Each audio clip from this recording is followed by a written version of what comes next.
All right. Good morning, everyone. The November 8th Executive Committee meeting is called to order. First, I will ask our interpreters to explain how to access interpretation. Good morning. Announcement from the interpreter. To use the interpretation feature, please scroll down to the bottom of the Zoom screen where the meeting controls are. Click on the interpretation icon, the world, and select English as your language. If you are joining through the Zoom mobile app, cell phone, tablet, etc., please press the ellipsis, then the interpretation, and then choose your language. Finally, click on Mute Original Audio to not hear the original Spanish low in the background. Headsets are available for interpretation. If you are in the meeting room, please check out a headset from the receptionist in the lobby. Aviso por parte de la intérprete. Para hacer uso del servicio de interpretación, favor de desplazarse a la parte inferior de la pantalla de Zoom donde aparecen los controles. Haga clic en el icono de interpretación, globo terráqueo, y seleccione Spanish, español. Si está utilizando la aplicación móvil de Zoom, celular, tableta, etc., presione los puntos suspensivos, luego interpretación y luego el idioma. Si no desea escuchar el audio original en inglés en el fondo, por favor seleccione Mute Original Audio, silenciar audio original. Contamos con auriculares disponibles para el servicio de interpretación. Si se encuentra en la sala de reunión, favor de pedir auriculares con la recepcionista en el vestíbulo. Gracias. Thank you. All right, thank you. We will start with a tribal acknowledgement. I would like to take a moment to acknowledge the land that we call home. The tribal nations of the San Diego region have historically faced injustices.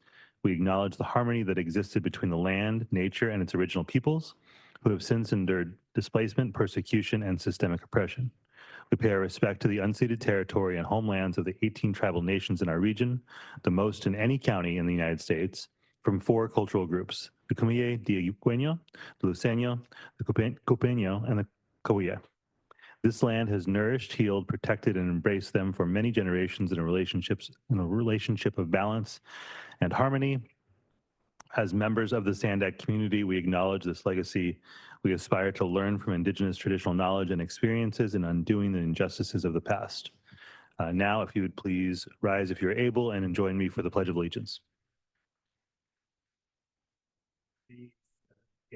I pledge allegiance to the flag of the United States of America and to the republic for which it stands, one nation, under God, indivisible, liberty and justice for all.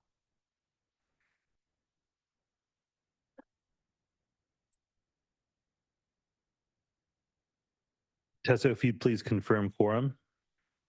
Thank you. I would like to confirm that we do have a quorum with 5 of 6 voting jurisdictions present. Thank you. All right, then let's begin with non-agenda public comment, please. Thank you. I would like to, before we proceed, I would like to remind everyone that this meeting will be conducted in an orderly manner to ensure that the public has an opportunity to be heard and that the members' discussions and deliberations are not disrupted. We want to hear from every person who has comments on the subject of today's meeting, but I will insist that comments remain on topic. No comments shall use loud, threatening, profane, or abusive language that disrupts the orderly conduct of the meeting. It will not be tolerated. Language or any other disorderly conduct that disrupts, disturbs, or otherwise impedes the orderly conduct of the committee meeting is prohibited.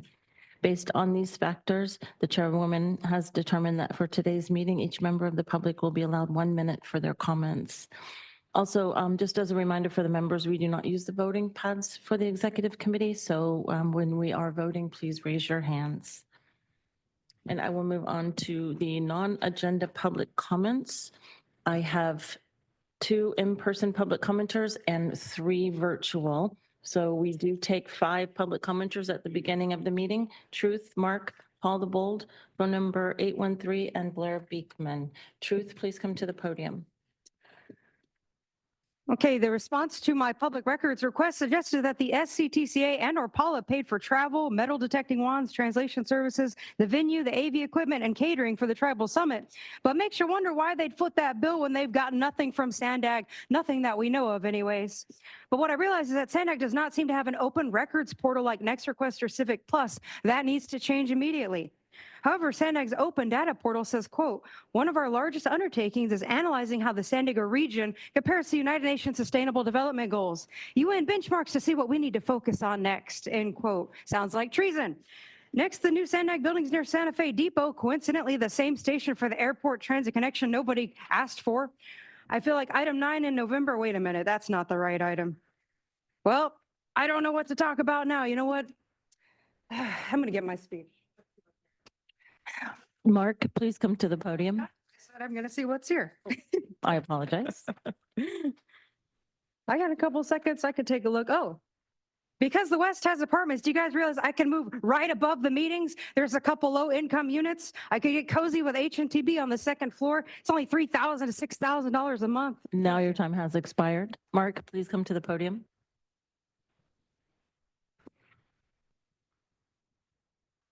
Mark, although I knew Sandag's 125 freeway toll in the South Bay was corrupt, I learned only recently that there are actually no free lanes for general public use. So Sandag purchased the rights to this freeway and with taxpayer dollars, and provided no free lanes for the taxpayers that paid for it. This is pure evil, Nora, and you board members let Nora and Sandag get away with it. From what I've seen, only Bill Wells and Rebecca Jones have said anything critical since members fear reprisal. I can't believe the people of South Bay let you get away with it. Viewing the YouTube video entitled Sandag Binational United Nations Habitat UN Habitat Conference, we see Nora Vargas and Sandag plotting with the United Nations to limit U.S. citizens movement at 1 hour, 22 minutes, 50 seconds. Sandag and organizations like it instigate UN control over our U.S. sovereignty, as Rosa Corey talks about in her YouTube video. Sandag should be ended. You've all sworn an oath to your office. And your time expired. Our next commenter, Paul the Bull, please go ahead.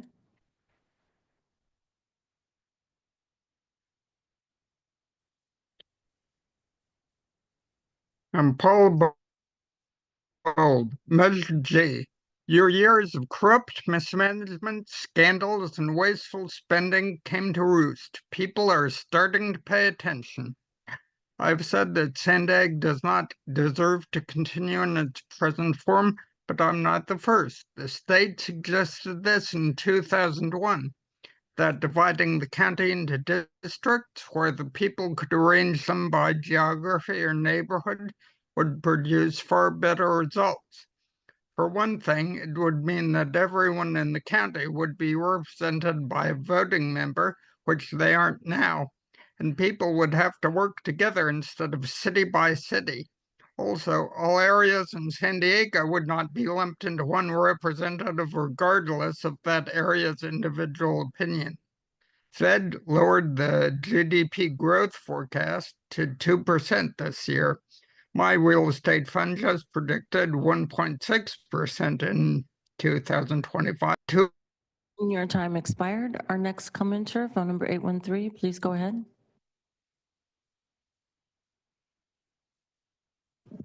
You're self-muted.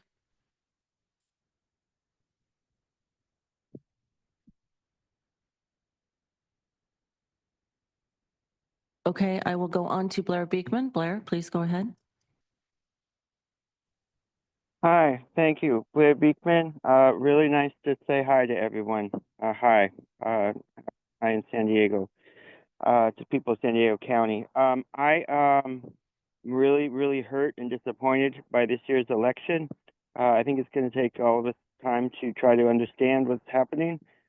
Good luck how we can, and I'm trying to respect the process. We do continue our lives.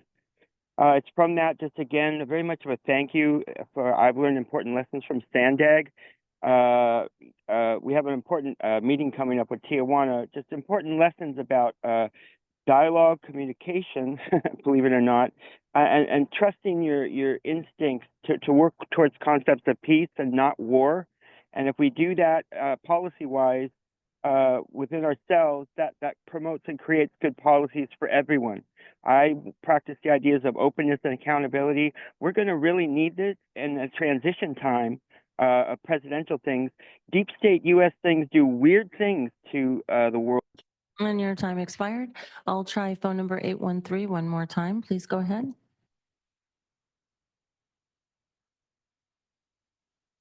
It's going to be okay, Blair. I have a little letter. Dear lefty liberals, if you have an issue with the orange man and his hot wife returning back to the White House, yet you had no beef and nothing to say about the rigged primaries that led to the result of the general election of 2016, hence the result of Tuesday's results, please just stop. Don't want to hear it. Go back. Well, this is not to you, Blair, but this is to the other ones. Go back to drinking your GMO-filled Starbucks beverages and arguing about how many genders there are. To both sides, if you're only concerned about politics during election seasons, let's face it, you're the reason why it's gone this bad. So my message to both, get involved, know who is running your county, who has been selected, not elected. Start there. I'm voting for, I'm rooting for the people 2024. And another thing I just wanted to add, now I get why Assemblyman Alvarez was there the other day, because he was up for re-election, fool. That concludes the non-agenda public comments. Thank you. Are there any non-agenda member comments at this time? All right. See none. Is there a motion to approve? Is there a second? Oh, we didn't do the pledge. Wait a second. We keep this for the consent agenda. Was approving consent. I'll go ahead and do public comment on consent. Okay, thank you. Thank you. I have two in-person public commenters. I'll start with Truth. Please come to the podium, and I'd like to remind the public when you begin to please let us know which items that you are speaking to. And also make sure you have your speech with you. Item 2, the minutes have Michael's name misspelled. Item 3, November 22nd looks fun. Item 9, it'd be great if you all could reel SANDAG back into the Pandora's box of regional governance so the need for taxpayer-funded lawyers could go down in scope. Item 11 is a long time coming, and it's going to show exactly where certain people really stand in their actions, not their baseless words. I have no idea how to adapt to the climate of the environmental injustice that the Otay Mesa East toll will enable Mexico to perpetuate. December 6th, I'm looking forward to a Nora report. Maybe she'll tell more tall tales about being a mayor where she doesn't even live. Maybe she's planning on becoming a super mayor like Dalton's corrupt Tiffany Henyard. I feel like item 9 in November could be moved to December for more equal meeting management, agenda management. But I don't get why we'd be discussing an airport transit connection. Is that a Transnet project? Was it ever even approved for Santa Fe Depot? Was it ever approved by the board at all? But I'm glad it's going to be a discussion item because there's many, many holes to poke in it, as always. Thank you. Our next commenter, Mark, please come to the podium, and you will be followed by the final two, final three, Paul the Bold, phone number 813, and Blair Beekman. Mark, there won't be enough time for this, but this is from your papers. SANDAG currently supports 6 policy advisory committees, 8 work groups, et cetera. One of them, there's an independent taxpayer oversight committee, but more importantly,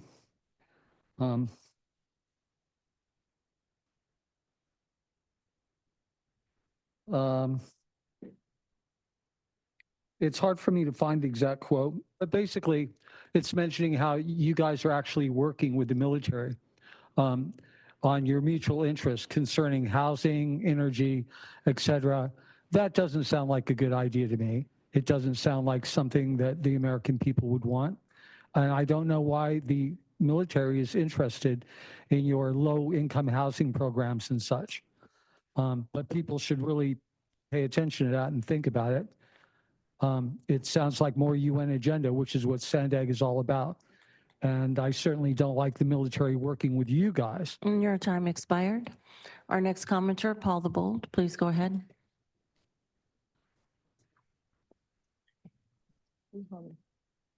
Good morning, Paul Bold. On the approval of the meeting minutes, I see that you're still leaving out all the standard stuff and the, like what people actually said and the juicy details on what was the hot topic of the day. I look forward to a bit more detail. And concerning the upcoming agendas for the next meetings, you'd better take a look at them and maybe scale them down a bit or maybe even a lot, because Measure G, I'm sorry to say, did not pass. So I'm happy to say that feeding time at the zoo is over. You won't get the money you want for these projects and any associated fraud or excessive bonus. Your time expired. Our next commenter, phone number 813, please go ahead.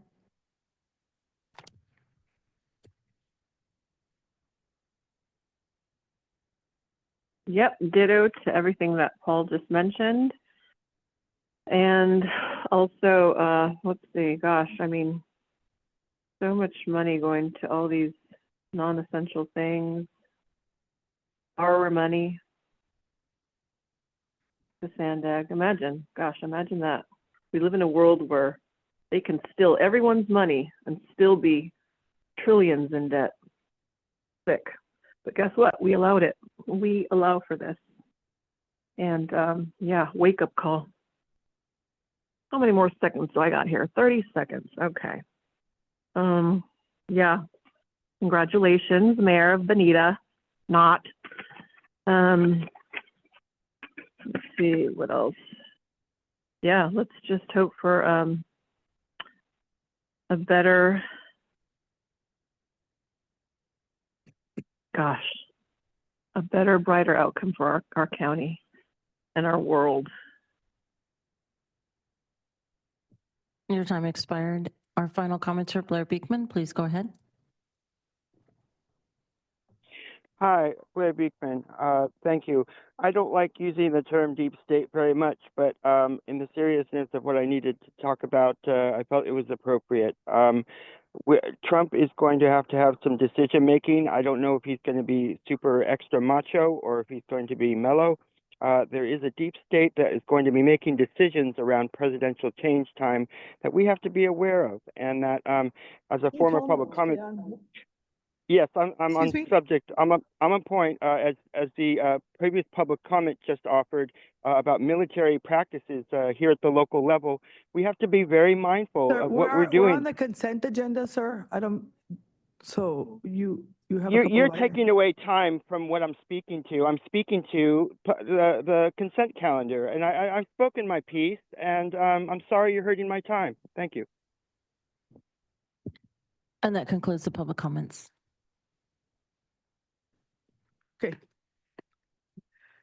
All right. So before I turn it over to the my colleagues for a motion, I just want to make sure that we acknowledge that there was a change that was not added in here, which is board policy number 4 on the pledge and tribal knowledge policy discussion that we had. That will be on the November 22nd board meeting. So I'm going to add that on there. Are there any items that any of my colleagues would like to pull from the consent agenda item? No? Is there a motion to approve? I would move approval. Thank you. We have a motion and a second. All those in favor, please say aye. Aye. Any opposed? Any abstentions? Motion carries. All right. The next item on the agenda is annual working groups review and charter amendment. I'm going to turn over to Ashley and Ariana.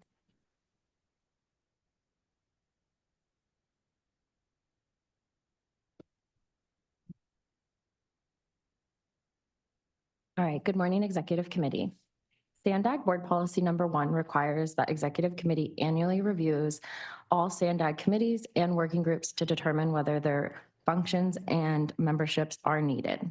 SANDAG currently supports 6 policy advisory committees, 8 working groups, and 11 task force that provide input and recommendations to the Board of Directors. The only change being recommended is that staff requested that the Mobility Working Group amend its charter. We're proposing to move the Mobility Working Group from bi-monthly meetings to monthly meetings. This will allow for faster decision-making, better tracking of progress, and more focused agendas. This change will also make it easier to gather input from your local jurisdictions, public work directors, planners, and engineers that sit on the working group to ensure we are responsive to their requests and feedback. and allowing staff to bring more items through the policy advisory committees from the working groups. So while we're here today talking about the Mobility Working Group and their proposed charter amendment, I wanted to give you all a little bit of a preview of what we're working on next year with our policy advisory committees and working groups. So in 2025, we're planning to initiate a project to assess and identify potential process improvements across all of our PACs and working groups.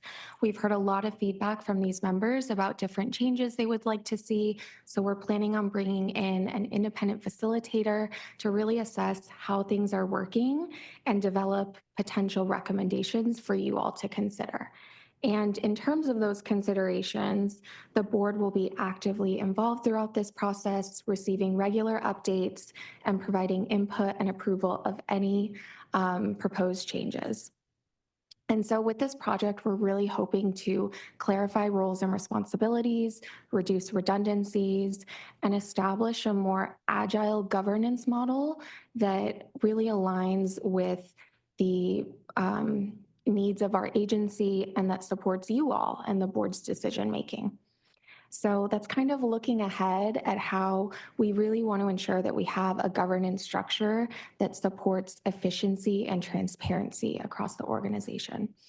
So with all of that in mind for 2025 and knowing that there's going to be more to come with these items, today we're asking you to approve the staff recommendation that the Mobility Working Group Charter be amended from meetings every other month to monthly. Yes.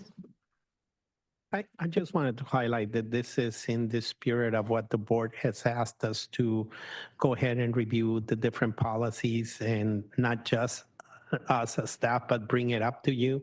And that's why the facilitation and evaluation of the different policies, so you all can have those discussions and lead us to wherever you want to conclude on updating or not updating certain policies. So this is basically following the board's direction. Yes, ma'am. Thank you, Chair.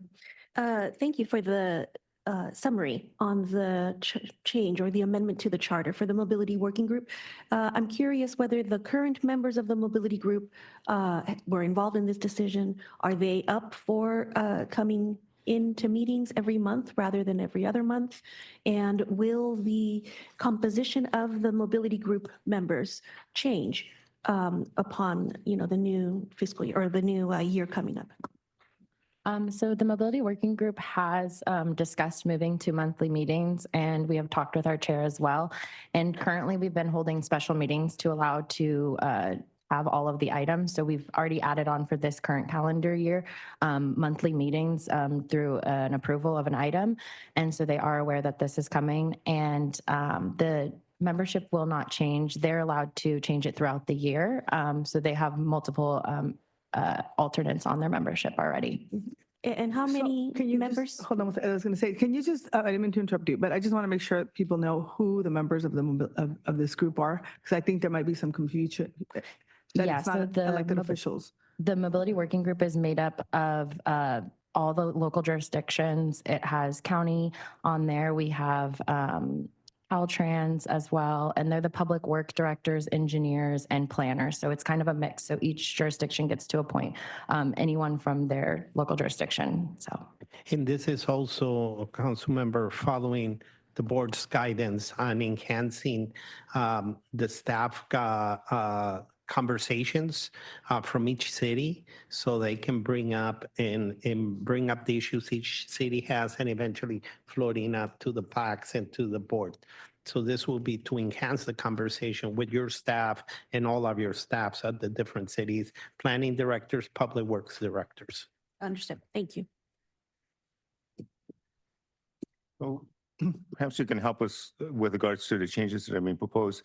Can you summarize maybe 3 or 4 things that the Mobility Working Group has done in the last year or two, and how that may change with these changes going forward this coming year? So I'm going to go ahead and ask a council member that we ask her to send back a memo on this because I don't know that you have all this information in front of you and I don't think it's fair. So why don't we go ahead and any questions that anyone has, well, let's pose them to the team right now through the director, and then we'll get all that information for you. What else are you looking for? Well, I have attended the mobility committee meetings once or twice and have looked at it. And I think there are some improvements that are needed. I'm hoping these changes will do that, more coordination and really having these cities work collaboratively with SANDAG and implementation of plans.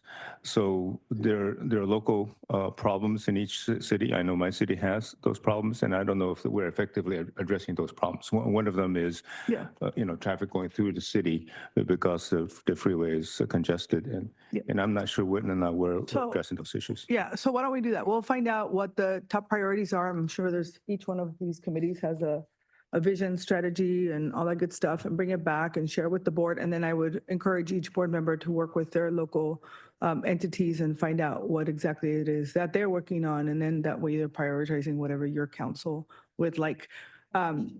Give me 1 second. I'm going to have the council member and then yourself. Thank you, Chair, and thank you, Mr. Orso. But thank you, because this is something we specifically from Carlsbad have been advocating for a long time.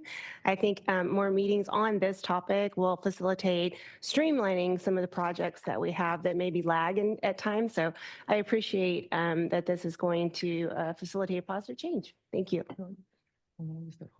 Yes, ma'am. Yeah, I have a question, and that is on the iTalk. It says the chair is appointed by the selection committee for each meeting. Is there a different chair for every single time they meet? That phrasing is not very clear. No, there's not. That's not clear. Okay, so if you can We can maybe correct that. correct that. Thank you. And I've mentioned this to you already, Ariana, and that is bi-monthly can mean both twice a month and every other month. So if we could just use more words to clarify which it is. Thank you. And then I think the final question I have is for our CEO is, do you have the staff and the support that you need to be able to do this on a monthly basis? Yeah, it's the planning department takes lead on this, and the conversation is welcome, especially during the time of developing the regional plan. Okay. So yes, it is, you could say, part of that work plan for the RTP, developing it. So we do have the staff for that. All right, I just want to make sure that we don't just add. We also figure out what else we stop doing so that staff is able to manage their priorities appropriately. All right, with that, do we have a motion to approve? So moved. Is there a second? Second. Wait, do I need Public comment on Oh, this yeah, item? and I need public comment, sorry. Public comments on item 4. I would like to remind the public to please stay on topic. The topic is the working groups at SANDAG. Truth, please come to the podium. You'll be followed by Mark. All right, I don't approve of the MWG becoming a mob. There's also no reason the mobility working group should meet once a month when the public safety committee can't even meet once a month. And safety is much more important, yet they keep canceling their meetings. And so does Borders, even though Borders sets themselves up for failure. I also watched a mobility meeting because Jose actually mentioned it to me, and sorry to say, it was absolutely boring. Most boring committee SANDAG has. I frankly don't see the point of the group. I didn't see or feel the connection between whatever they were talking about and the mobility realities on the street level. So I'm going to join Consuelo's Broken Record Club with Melanie and Carolina and recommend that MTS and NCTD are absorbed into a hybrid version of this mobility group. Get actual systems realities in there instead of the current fairy tales or delusions that I've been hearing with ridiculous impossibilities like 10-minute frequencies. I also recommend a new chair for the mobility group because the current one has too many scandals and has violated the Brown Act several times already. So I could recommend, Jacktivist, who could get him a new job. I don't want to say Raquel, but I would be happy to give it to Raquel. Why not? She runs a meeting pretty well. And your time expired. Our next commenter, Mark, please come to the podium. You'll be followed by the final 2, Paul the Bold and phone number 813. Mark, number 4. Well, of course, all of the policy advisory committees are just promoting Agenda 21 goals. which should be completely illegal and not allowed, but you guys just do it anyway. You do have an independent taxpayer oversight committee. Unfortunately, I'm sure that the 2 members of the Board of Supervisors will not be anyone that will do anything about the unethical things you guys are doing here. And a mayor from each of 4 different groups. I'm sure John McCann won't be in there. He had an article recently, well, or some comments in an article, I think it was Union Tribune, talking about you guys triple taxing the people in the South Bay, which I was talking about before, and I'll talk about again at the directors meeting. Just absurd, totally absurd. The people don't even get a lane. So anyway, yeah, I have no faith in the Independent Taxpayer Oversight Committee, which really sucks. And your time expired. Our next commenter, Paul DeBold, please go ahead.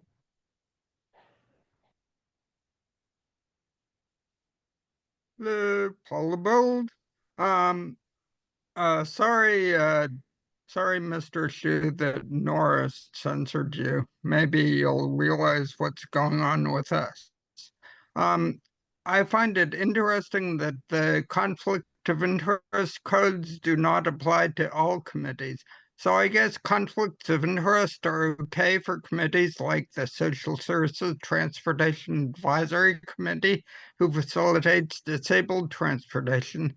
Undisclosed COIs may be why Renewing Life was not the appropriate company to handle SANDAG, a LAMO provider we all warned the board about.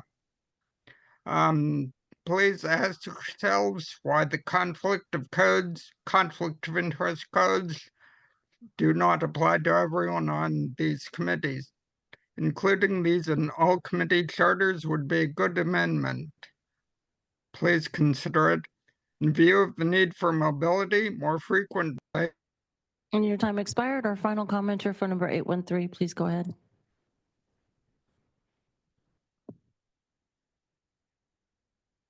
You are self-muted. There you go. Okay, speaking on what group is not working, Nora continues interrupting the people and rushing them like she's got another baseball game to attend. Seriously, stop interrupting people. It's not working. You're discouraging public engagement. Reminder, you work for the people. Listen to the few Can you citizens. please focus on the agenda item? Thank yes, you. The agenda item is what's not working and what is working. And you're not working, sister. Okay? Could you please stay on topic, phone number Yes, 813? I'm on the topic. Yep, Is yep, the yep. actual working groups at SANDAG.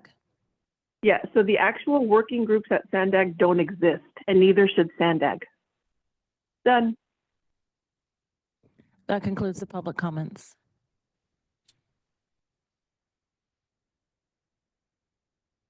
Okay, with that, we have a motion. We have a motion and a second. Any further discussion? All right, seeing none. All those in favor, please say aye. Aye. Any opposed? Any abstentions? Thank you for the great job. Appreciate you. Okay, next item on the agenda is the legislative status report. I'm going to go ahead and turn it over to Ryan, Jose, and Hector.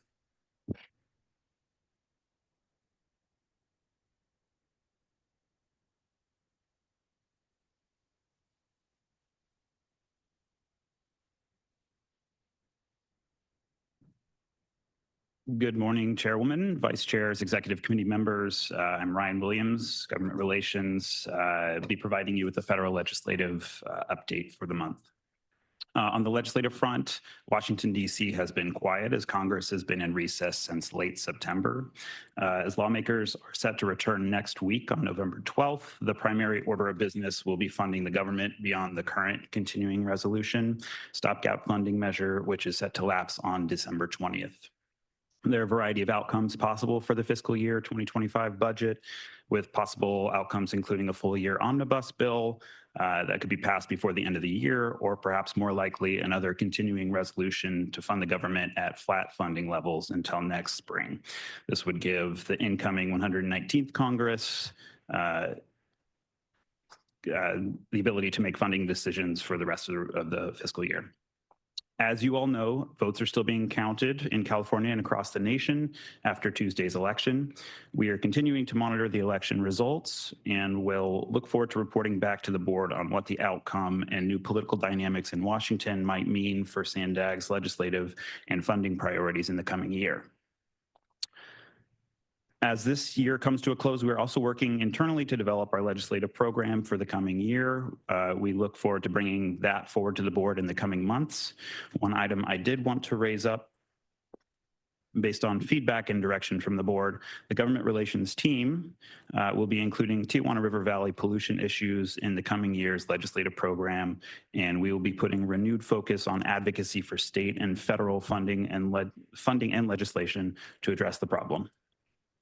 To this end, we have already begun to meet with our state and federal delegation offices to discuss their legislative agendas in the new year.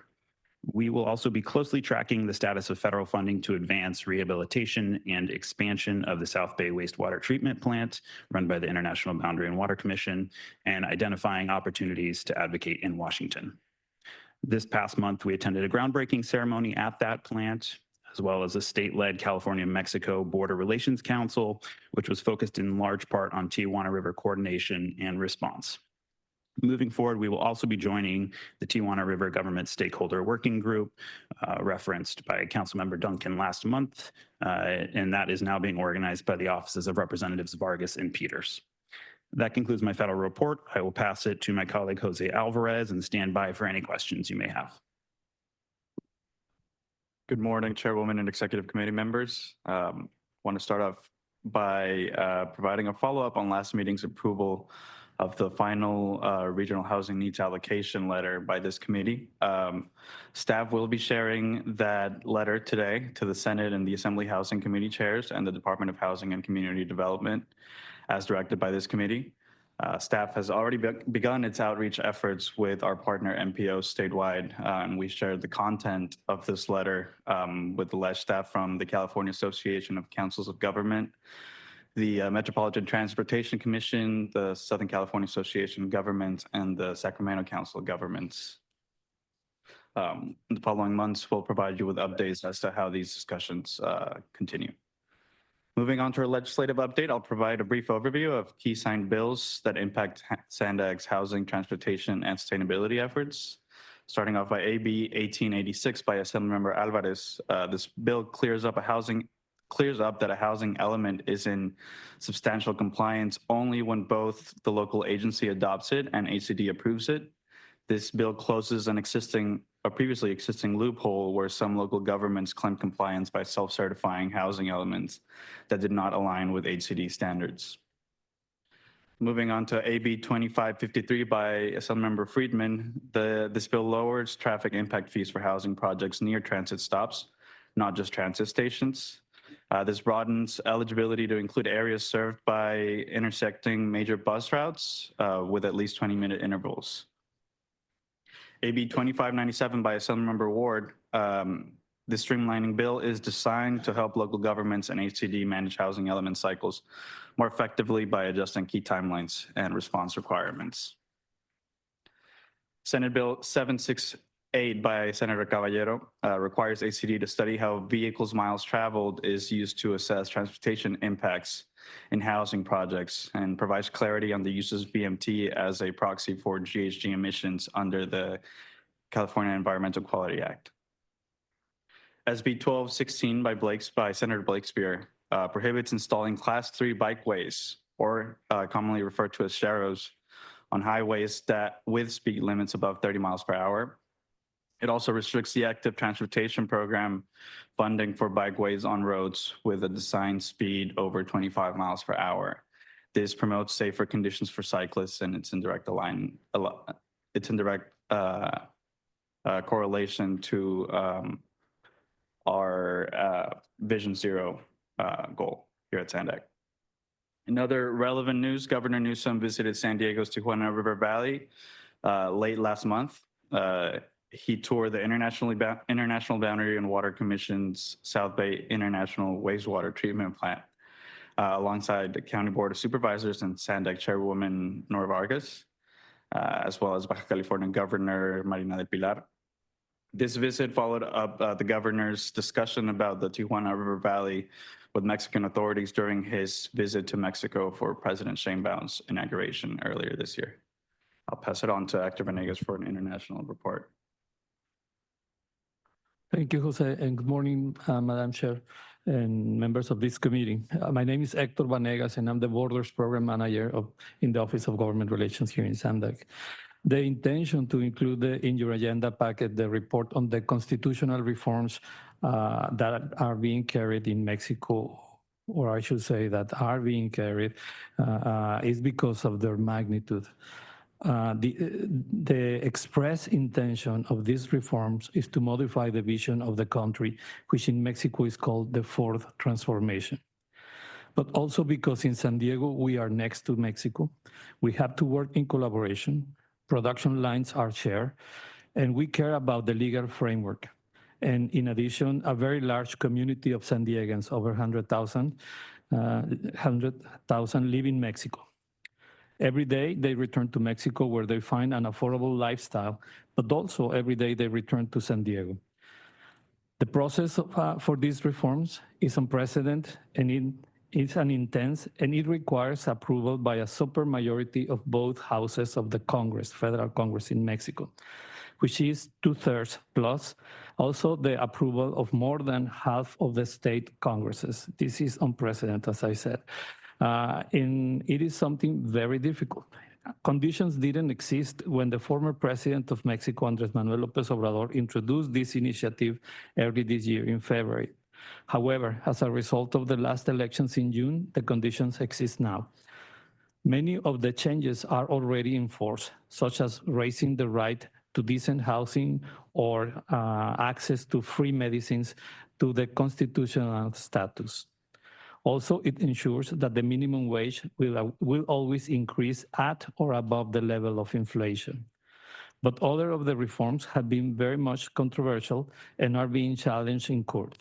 And with this, I conclude my report, and I will try to answer if you have any questions. Thank you. Thank you. I'm going to go ahead and turn over to public comment, and I'll come back for board member comment.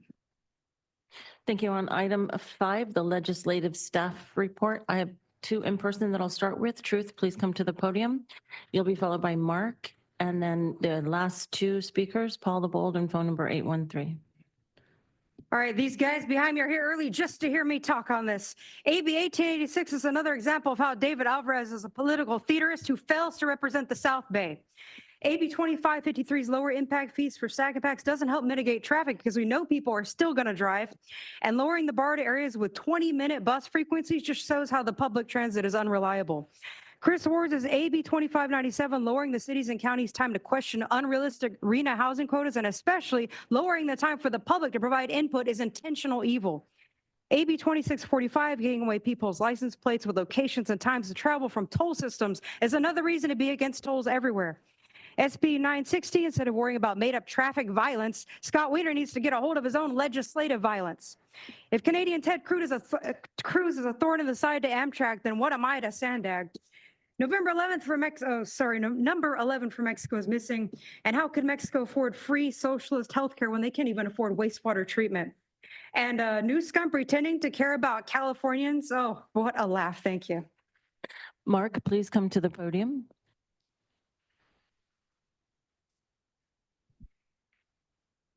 Mark, 5, obviously your transportation program, you guys openly admit that you're trying intentionally to get people out, to force people out of their cars, make it too expensive, too hard, too complex, roundabouts everywhere. So that's just a complete UN scam that you guys are instigating. As far as your housing goes, a 1,000 beds, $30 million operational cost per year times 30-year lease is $900 million. For $500 million, each person could own a $500,000 condo or home and get their EBT card food.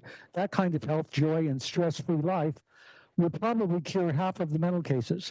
For $1 billion, we could buy 2,000 people $500,000 homes. Now, I don't want that. As you know, I've said we should 3D print 10 by 10 rooms. They're stackable, mobile, $1,000 each. For about $24 million, we could buy everyone, well, not buy them. We could put them in little rooms And your time expired. and my Our time. next commenter, Paul the Bold, please go ahead.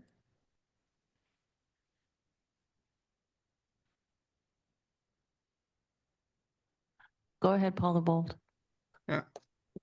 Paul Bold. I'm not sure why we need an update on Mexican politics. Interesting, though.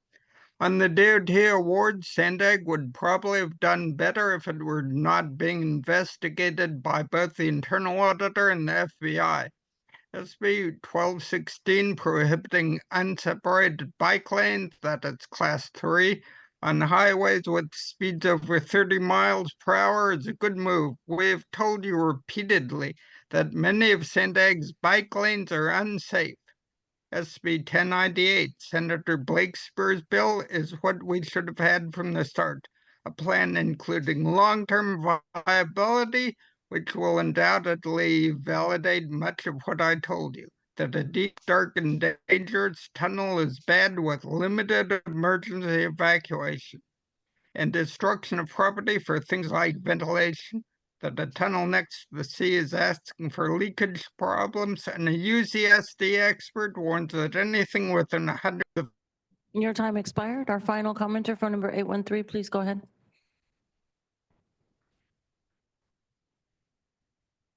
Okay, so I'm just going to follow up with what Paul the Bowl said. First of all, amen to what the previous speaker said.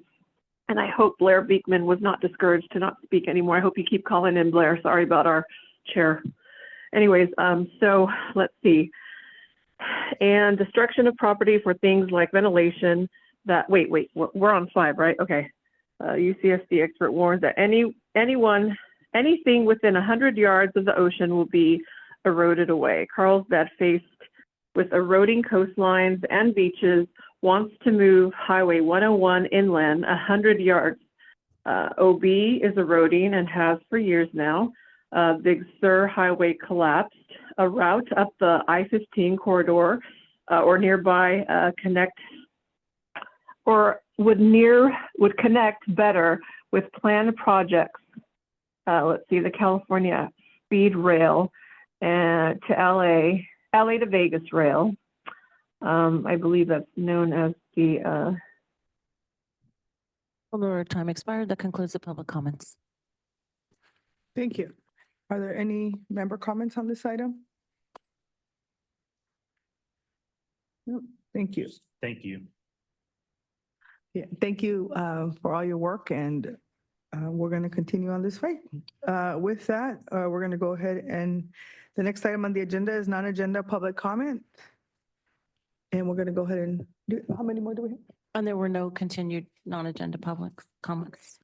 All right, with that, this concludes our meeting. The next executive committee meeting will be on December 6th at 9 a.m. This meeting is adjourned. And for those people who are going to be leaving, I hope you have a good Thanksgiving, and the rest, we're going to start our meeting at 10.